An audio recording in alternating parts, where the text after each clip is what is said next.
What's going on, y'all? Welcome to another episode of Breaking the Kernel. Today is a very special episode. Today, I'm really happy to introduce Ksenia. Thank you so much for joining us. And something that you do, and something that I really admire, is journalism. And I think being a journalist and being involved in the news world in general is a very difficult, sometimes daunting, sometimes people don't appreciate as much as they probably should about how much work goes into it. And so I was curious if you can start with just your journey. Like, what made you, out of all the past, I'm sure that was open to you, choose journalism as like your route? Thanks. First of all, thanks for inviting me. I like talking about journalism, although it's been like it's been a little bit sad last days, but I can imagine. I still have a lot of hope because I'm in this profession for 25 years already, and I'm being an optimist. I went through a lot, but I'm still like we need to continue what we're doing, and everything will be okay. We need to continue our mission. So as I have already mentioned, my journey started 25 years ago, almost 26 already. So I was a student in Russia. First of all, I'm born and raised in Russia. So I was a student of the Moscow University, Faculty of Journalism, and I we had that internship, the possibility of internship at one of the, I would say, even like the best news channel at that time. It was the year of 2000 when Putin just came to the power, and the channel's name was MTV. And it was like a dream channel for every journalist, every news journalist. High standards, like technological, it was very modern. The best journalists, stars, and just the style. It had its own style. So everybody wanted to get a job at NTV. And there was that internship where they hired 50 people for the internship, and then they picked only five. And I was among them, among those five. So I was super lucky, and I couldn't believe myself. I got there, and I was, I was only 20 years old, and I was seeing all those TV stars in the hallways, and they were talking to me. So it was so. It was so cool.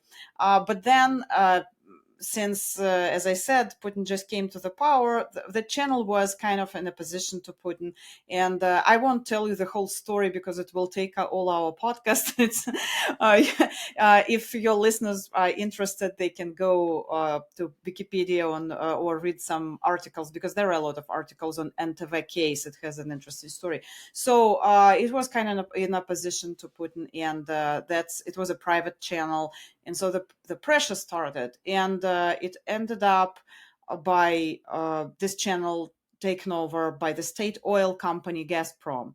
And by the way it happened, that it's very similar to what happened now with Voice of America, but because it was changed overnight.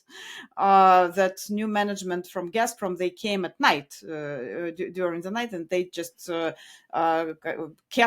seized the channel, so took it Wow. over. And so the majority of the team, we decided to leave. We left the channel. We started a new one. That new one was shut down in half a year. Oh, And then we started a new one, the third one. That one was shut down in almost a year. Almost a year. Also at night. at It was night. all done at night. Okay. I'm Like, sensing the theme. yeah, broadcasting, and then we go off air, and that's it.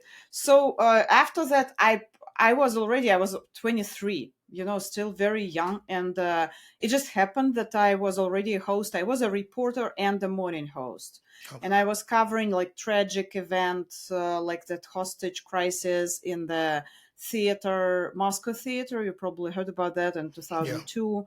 So I was a host. We were taking turns, like we were covering it. We had special coverage nonstop, like 3 days, and I was one of the hosts. So it was like very, very emotionally difficult for the young person. And then those closers, that those channels being shut down, it also like hit me, uh, and I was I thought I was devastated by that. I was definitely like wounded, and then I decided that I didn't want to work for TV anymore. So I worked for the radio, actually the best radio station, news radio station in Russia, Echo Moskvy, which doesn't exist anymore either because it was Mm, shut down in the beginning of the full-scale invasion, Russia's war in Ukraine.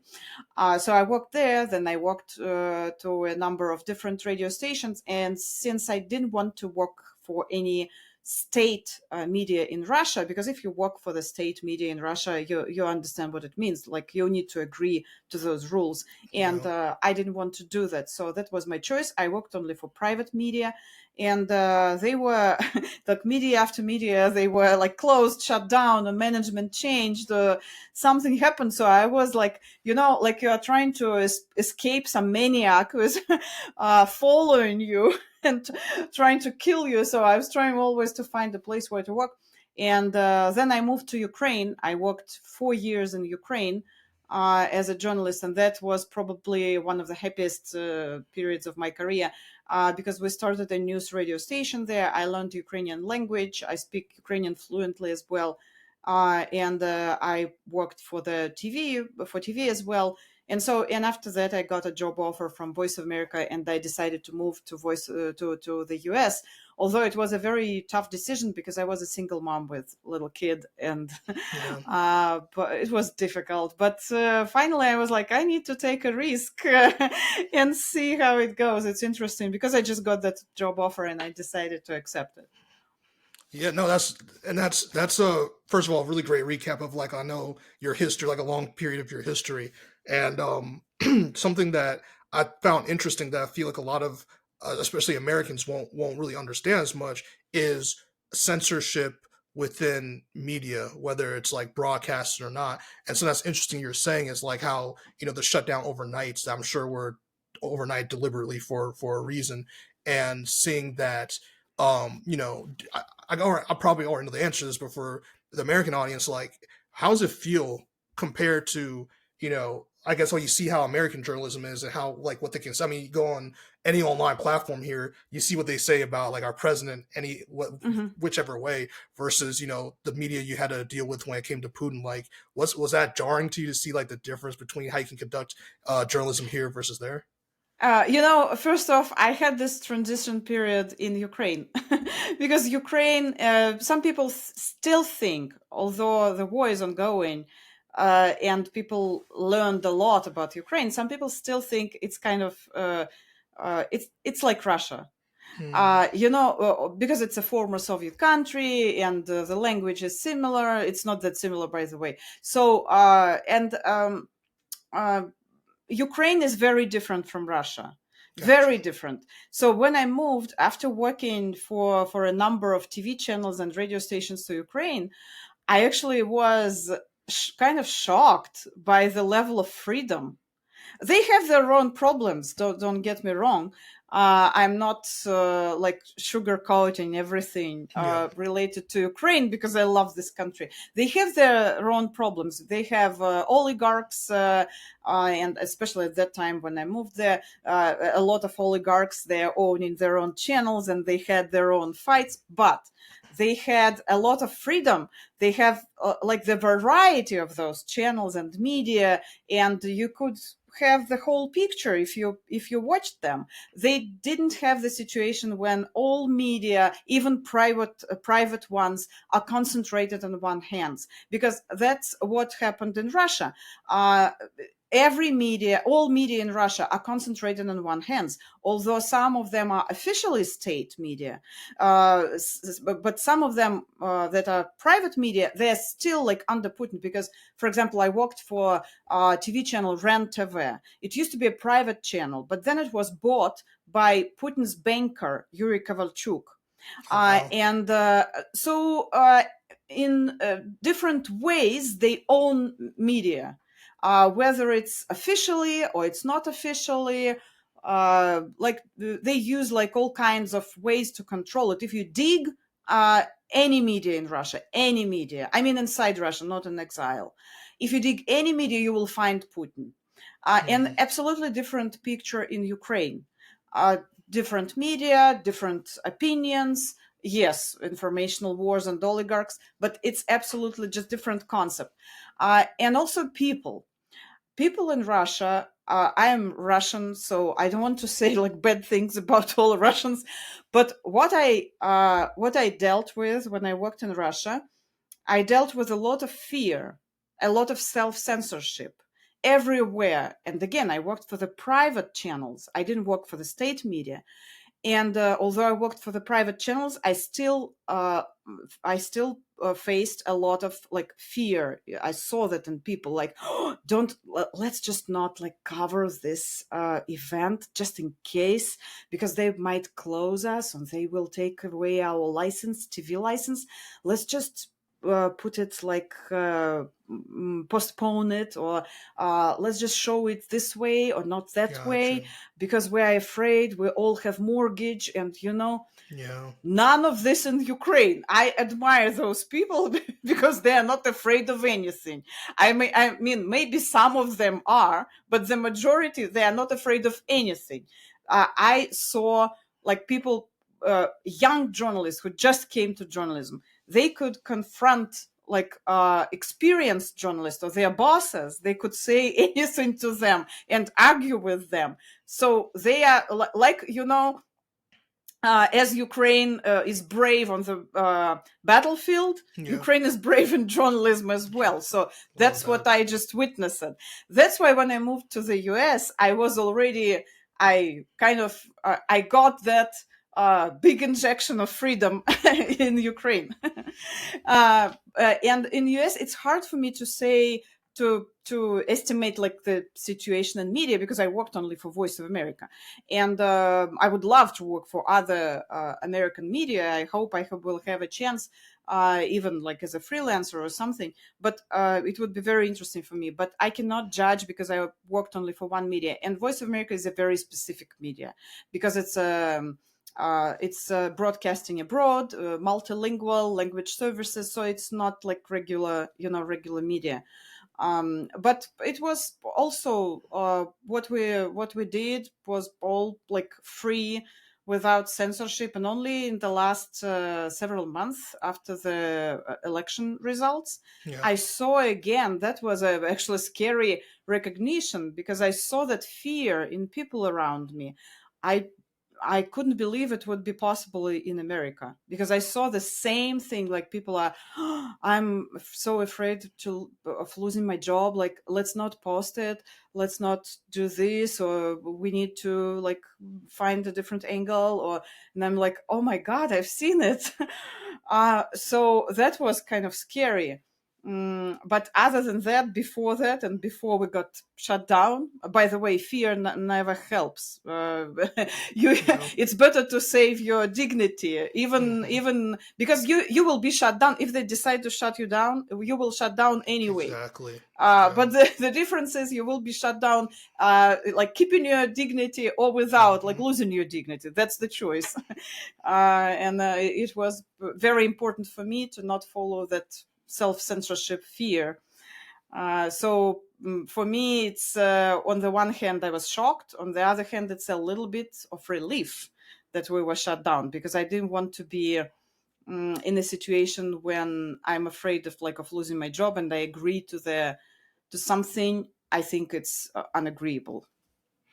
No, that makes a lot of sense, and I that you said another thing that's really interesting that I feel like a lot of Americans I think are finding something new, and they're also trying to navigate the waters of that sense of fear that you just said that you've seen, where people are like over here like kind of still scared to speak out against anything they disagree with the Trump administration, and their fear for their jobs, fear of shutting down. Obviously, anyone who's lived in the DC, Maryland, Virginia area Hmm. especially has been impacted by the amount of federal layoffs lately. and so a lot of people are scared to speak out. A lot of people are like really confused, and this is Mm-hmm. something that I feel like, at least on this scale of like surface level, like, yeah, I'm sure at every, if you're working in the government or you do certain things, there's certain things you can or can't say because of certain reasons. But in terms of like the overall freedom of speech that we glorify over here, as a big selling point for people, that is being attacked in a way that I don't think Americans are used to being. I mean, you see any of the apps we have and any things we develop, it's always so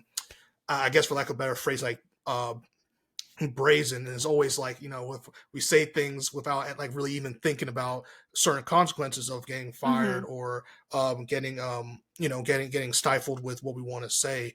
And so I find that interesting, as someone with your experience and someone who has worked in Russia and dealing with a lot of the things you said about, like, we have to sugarcoat this, maybe, or maybe we have to like delay this until as a better time, being more situational about it, where opposed to somewhere like Ukraine or somewhere like here is like, hey, we have the information. We're going to make sure it's vetted or make sure it's accurate, but then we're going to say it. It doesn't matter if Mm-hmm. it's 12 a.m. It doesn't matter if it's in the afternoon. It doesn't matter. We're going to like push the story. So I find that very interesting, and that leads me to another question. In your opinion, like, what is the role a journalist plays in media and then in society? Because I feel like people understand what journalism is, understand what journalists do for a living, but I don't think they understand how important journalism is to the media integrity, and also just like reporting stories and everything that comes with it, but also how much journalism can impact society as a whole, whether it's revealing something that is some criminal activity, or revealing corruption, some stuff like that. Mm-hmm. I think there is still some myth around journalism and the society, and unfortunately, I think it will always be there. We cannot do anything with that, because a lot of people, they think that journalists, their job is not like difficult. It's just you are like talking to people, or if you are on air, like on the radio, you're just talking on air like some nonsense, and that's it's not difficult comparing to other jobs. That is not true, because it's a real job, and and it's very, very difficult and stressful. I was a radio host in Ukraine, and not only in Ukraine, in Russia and Ukraine, but in Ukraine in particular, I had an afternoon show for 3 hours every day. So and I was in charge of all the the equipment as well. So I had like 5 computers, and I was managing all those computers and the systems, and while talking to people for 3 hours each day. I had a co-host, of course, but still, it's a very, very very difficult work, very. And also like reporters, and if you are film or any role, it's a real job. But what as for the role of journalism, I think it was being changed in the last several years, or maybe even decades already, because with the start of social media, the role of journalism started, the understanding of that role started changing, because everybody kind of could be a journalist. Like we have hundreds, thousands of different blogs now, and who are those people? Like, are they journalists or are they bloggers? And we had that period of time when it was like all mixed up. But I think now, especially now, with what is going on, like everything is going on in America, especially now in America and in Europe, and we've seen like what happened in Russia. The role of traditional media, big channels, newspapers, like big old newspapers, it becomes like more crucial, in my opinion. I mean, I respect everything what people do on social media, and you can still be like a good journalist and a blogger, and you can do like great content. But I think the role of big media is very very is becoming a very important now, because big media, they have their history, they have their reputation, they have their standards, and they should be like that last fortress of trust for the society. uh, and I think it's very very important. So now we have this more like distinguished bloggers and solo journalists and traditional media, whose role is getting more and more important, in my opinion. Yeah, I think what people forget about, even like the little details about journalism, is that getting sources, having to late nights and deadlines, and having to understand uh in my opinion, like, journalists understand relationships more than many people, because you have to formulate so many relationships with people, and Of especially when you want course. to get into doors where they would otherwise be closed to the majority of people or the public. You get into those doors, and a lot of the ways you do that is through forming certain relationships with people, that sometimes give and take, sometimes undercover And sources. risks the journalists take. Yes, yes, and that's something that a lot of people don't understand too. Is that a lot of people, so you said the difference between, like, a lot, like, sometimes bloggers and a lot of YouTubers and things like that. Sometimes you can, like, just say something into the internet void, Hmm. and there's not as much accountability sometimes as a person who went to journalist school, or is someone who works for a big company, and has to make sure their sources are correct, make sure that if you get something wrong on air, you're going to be checked for it. There's repercussions for that, and you also could spread misinformation, which can be very dangerous. There's a lot of integrity that comes with journalism. You're held at, I feel like, such a standard, like average YouTuber who maybe just be saying stuff and doing things, don't always get held to Hmm. as well. And I thought something also you mentioned is really interesting in terms of how much you had to multitask. Like, do you feel like your job, for you anyway, just in terms of all the experience you've gained over the years, do you feel it has become, I guess, in a sense, easier for you personally than, I guess, like, maybe during your early, or like maybe like the early rush, like when you first started versus now? Do you feel like the job has gotten easier for you personally, just in terms of like what you personally do for your role, or do you feel like every day or every year, like, something changes to make it kind of like more difficult, or is kind of hard to get a grasp on it? It's actually hard to get a grasp on it, because so many things you need to learn, like different social media, different Mm, platforms, different technologies, AI, like how to use yeah. AI in journalism, and whether it helps or it doesn't help, or it's the other way around. So yes, it's in that sense, technologically, I think it's more difficult, because I was only like when I started working on TV, we didn't have any social media. I think I had already my like email something. We just started having like some sort of social media in Russia, and but it was still about multitasking. When you work on TV, you listen to what they say in your ear, and on the radio as well. You listen, you speak, you do those things at the same time. So it was always about multitasking. But now a lot of technology, a lot of technology. Yes, you're right. I remember how I was teaching as well. I was teaching journalism and Russian language at the Moscow University, because I'm a Russian language professor as well. And so I remember how I found that VHS. Yeah.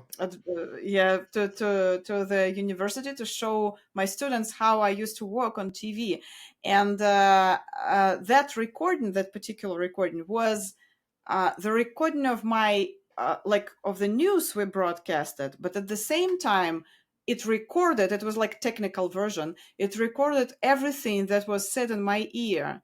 Oh, wow. And they were shocked because they didn't understand anything, and they were like, how could you work like that? Because they heard all the dialogues in my ear, Hmm. and they were shocked. it's psychologically difficult, because you deal with that, and you also deal with like tough topics, like covering the war or something. When the war in Ukraine started, since I'm very personally connected to the Yeah. country, I felt it like some kind of my mission to cover it as much as possible, and I do have a lot of connections there. So I just worked nonstop, like recording different interviews with people. I started at VOA. We started a podcast. I said I because it was like my idea to start a podcast about Ukraine, and like everything related to that, I was covering feverishly, and I saw it as my mission. And at some point, I had like a burnout, because it was emotionally very, very difficult.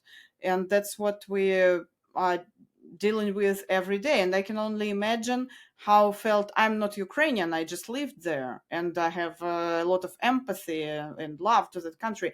But I can only imagine how, like my Ukrainian colleagues felt from the Ukrainian service of VOA. How you like should follow all the standards and be like balanced and neutral, but at the same time, they're bombing like your city, your native city, your family is in danger, and stuff like that. It's very difficult. Yeah, I had one of my friends. She's Ukrainian, and I had her on the podcast 2 weeks ago, and just seeing the emotion and seeing just her accounting for, like, 'cause basically what I do, like, on this podcast, I like to, like, basically explain to me, like, I'm a kid, so that I can understand different topics, because war is always so multifaceted, and there's so many sides, and there's so many different Hmm. objectives that being told. So I like to hear from people about, like, their viewpoint aspect, and seeing how emotionally draining it was, emotionally draining for her to talk about, but also how charged it made her at the same time, because of the passion and love she had for people and her family back home and everything like that. And I can only imagine. I mean, like, you're saying, as a journalist, like, how hard is it when it comes to having to cover things like that are so heavy, and you're so also involved, because I know from over here, we're so far in the states, we're so far removed from some of these wars sometimes, that it's hard to really grasp the severity of everything. It's hard to grasp. Hmm. You see it on TV, and thank God for TV, you get to see what's happening, so that you can honestly, like, you can process it more than sometimes, back when radio was the only way to kind of like process things, going back to like the Vietnam War and everything. So how hard is it as a journalist to, like, really just, not, I guess, like, how do you not let it overwhelm you, I guess, in a sense, like, for you personally, like, do you have any steps to help kind of like you go through daily to kind of calm yourself, and in order to do your job and still balance all that, like you said, be a mom, and like just do so many things you have to like balance? How do you go about Hmm. that? My recipe is just to keep yourself busy, but it's individual. So Yeah. for some people, they need to, I don't know, to stay away from the certain topic because they get too overwhelmed, or they need to some kind of certain dosage of this or that Yeah. news. So let's say they can cover a tough topic, like tragic topic, only related to war, only once a week. I don't know. It's very individual. But for me, the busier I am, the more it helps me, because it gives me the meaning, the sense of what I'm doing. Like, I'm not just sitting here crying, but Yeah. I'm doing something actively.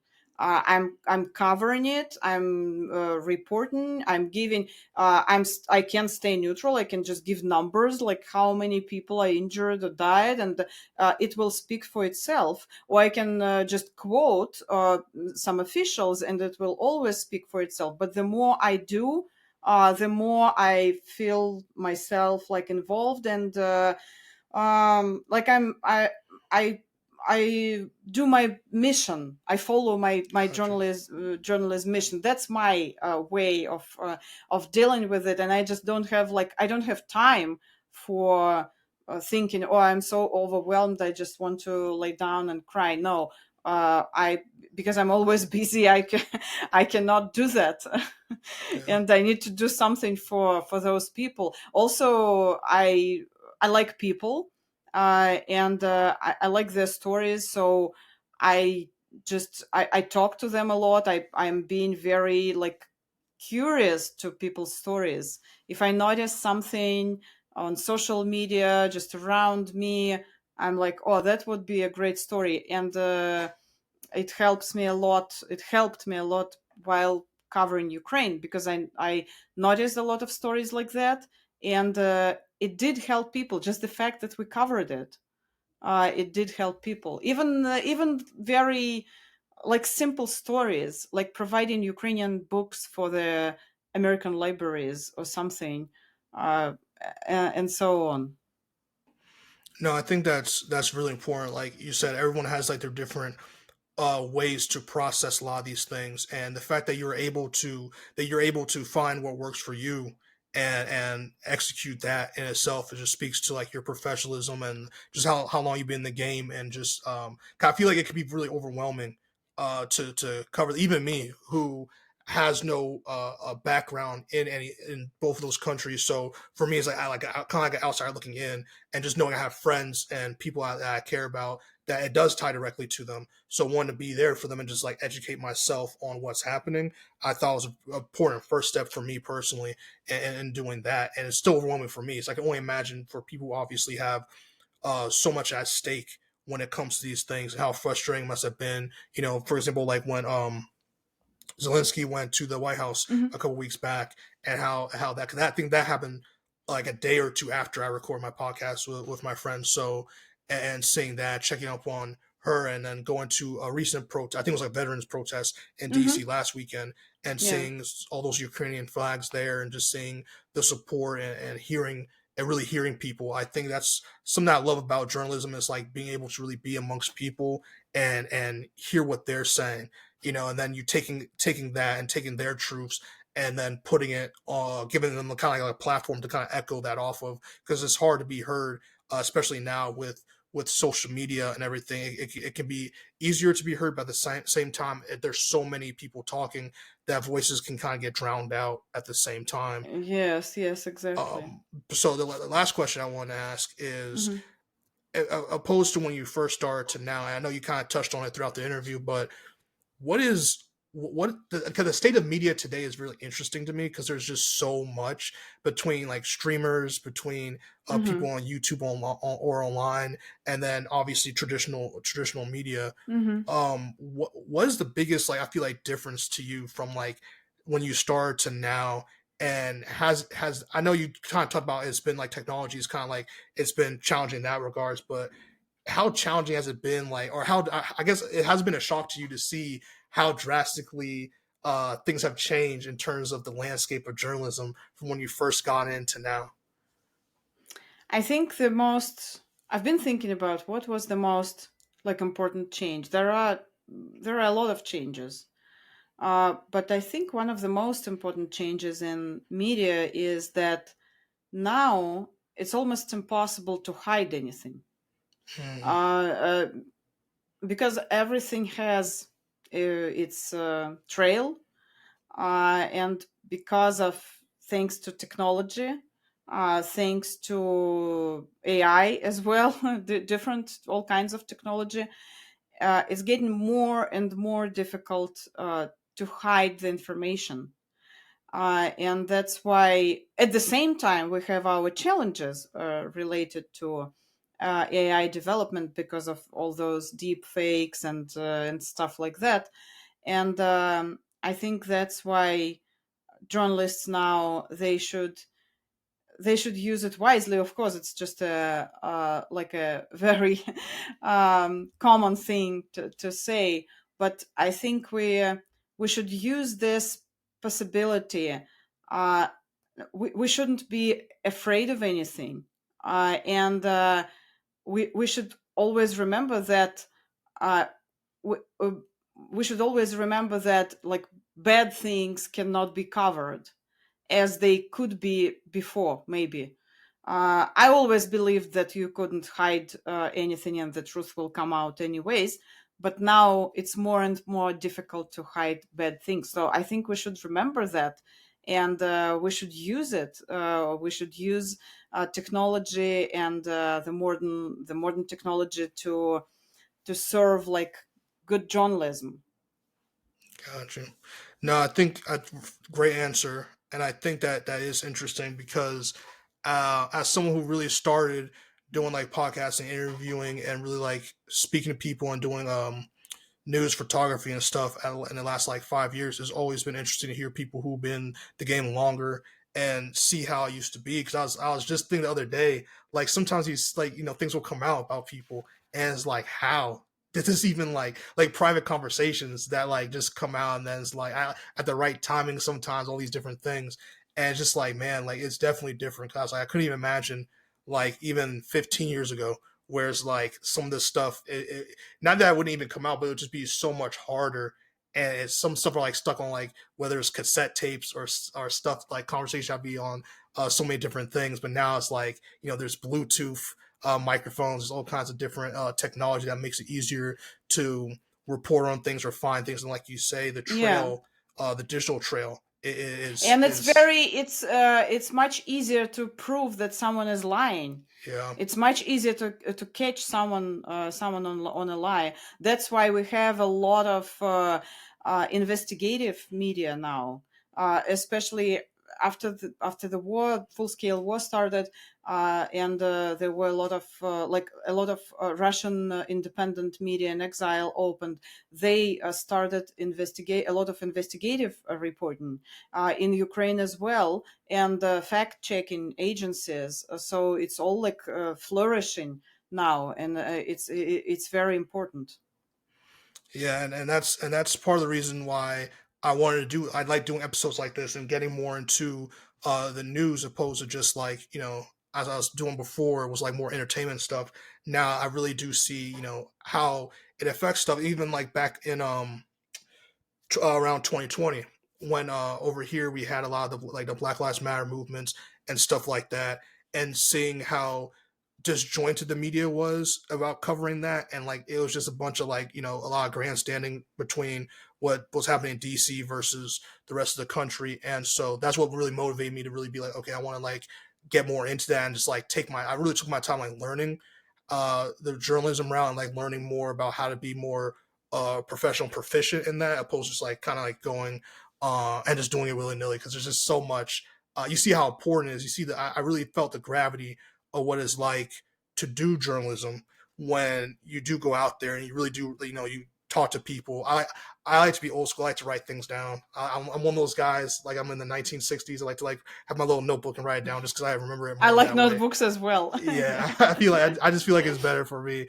Hmm. So I do with that, and sometimes obviously I record and take photos of things. I feel like photos are really like photos and news is something I feel like is underrated. It's not appreciated as much. I feel like photos really talk a lot, just as much as videos Hmm. do. Especially if you Yes. can capture the right situation. So I appreciate your time. I appreciate all the work you do, and I feel like I really learned a lot, not only from media and journalism, but also like just about you and just about what makes you such a professional and what you do. And I want to give you this time to promote anything, whether social media is where people can follow you or get to know you better and things like that. So the floor is yours to promote wherever you want to promote.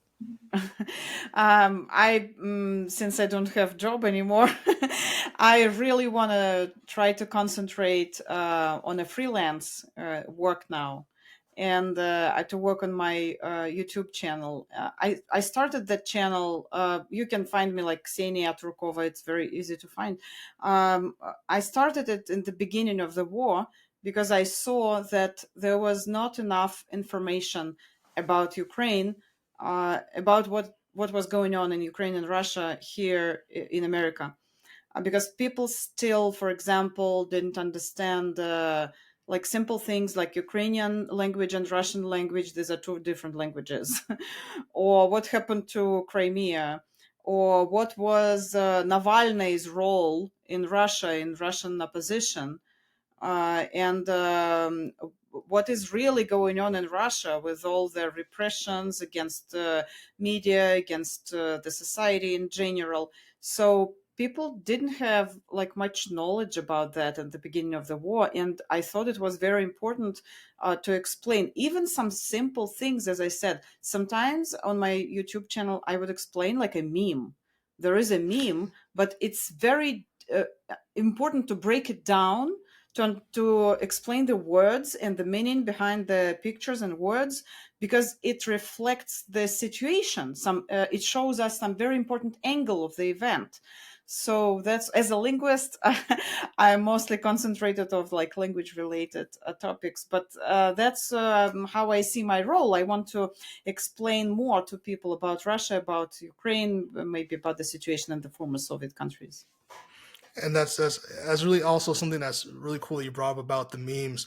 For people who are a lot younger, I know like every young generation, no matter what decade it is, thinks that they invented something. The old school memes was called political cartoon, and it dates back a very very long time. Hmm.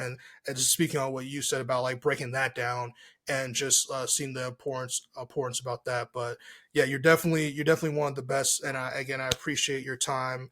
And y'all can if you listen to this episode on Spotify, YouTube, and Apple Podcasts. You also watch the video on YouTube or Spotify only, and you can follow me at Sauceless Entertainment, where we do cover things like this. We want to get more into not only just the different sides of careers, but we also want to highlight people and how they impact what we do every day in society. So thank you all again. Ksenia, thank you again for your time. I'll Thanks for see having me. y'all on the next one.